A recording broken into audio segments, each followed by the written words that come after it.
السلام علیکم ناظرین، میں ہوں آپ کا میزبان وقاص چوہان اور آپ دیکھ رہے ہیں ٹیلنٹ آف پاکستان۔ الحمدللہ زہرا کاظمی اپنے والدین کے پاس پہنچ گئی۔ جی ہاں، میں بات کر رہا ہوں مہدی بھائی کی، جو کہ اس صدی کے دی بیسٹ فادر ہیں۔ جب بات آ جائے بہن بیٹی کی، گھر والے سوشل میڈیا تو دور کی بات، محلے یا خاندان میں بھی غیرت کے نام پر بات نہیں کرتے، لیکن دونوں ہاتھوں سے سلام مہدی بھائی کو، جنہوں نے ایک 15 سالہ معصوم بچی کو اگر یہ الفاظ استعمال کیا جائے تو درست ہوگا کہ آگ کے گڑھے میں گرنے سے بچا لیا۔ تو میں سوال کرنا چاہوں گا ناظرین سے، زہرا کیس کے حوالے سے کمنٹ میں اپنی رائے کا اظہار ضرور کریں۔ میرا یہ سوال ہے، کیا اپنے والدین کے ساتھ زہرا جاتے ہوئے انڈر پریشر تھی؟ کیا اگر کسی بچی کا ایسا معاملہ ہو تو اس کے گھر والوں کو سٹینڈ لینا چاہیے؟ کیا دعا زہرا ظہیر کے خلاف بولے گی؟ کیا والدین کو ظہیر جیسے انسان کو قبول کرنا چاہیے؟ کیا ظہیر کی فیملی کا پہلے بھی کوئی کریمنل ریکارڈ تھا؟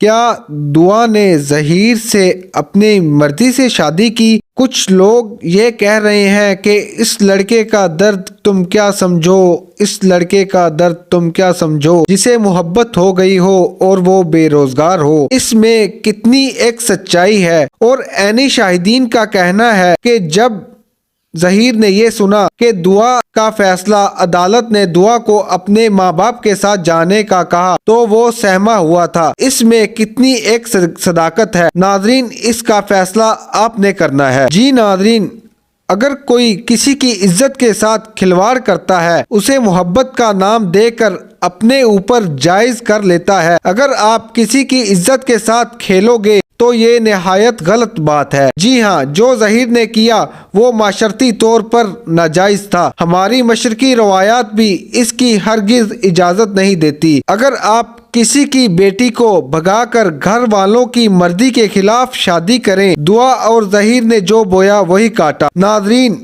اس بارے میں آپ کے کمنٹس بہت اہم ہیں، کیونکہ الحمدللہ ہمارے ساتھ لاکھوں ناظرین جڑ چکے ہیں اور یہ ہمارا پلیٹ فارم دونوں متاثرہ خاندانوں کے لیے موجود ہے۔ اگر آپ اپنے خیالات کا اظہار کر سکتے ہیں، ہمارا نمبر سکرین پر دیا گیا ہے، آپ ہمارے ساتھ رابطہ کر سکتے ہیں۔ اسی پیغام کے ساتھ اپنے میزبان وقاص چوہان کو اجازت دیجیے۔ اللہ نگہبان۔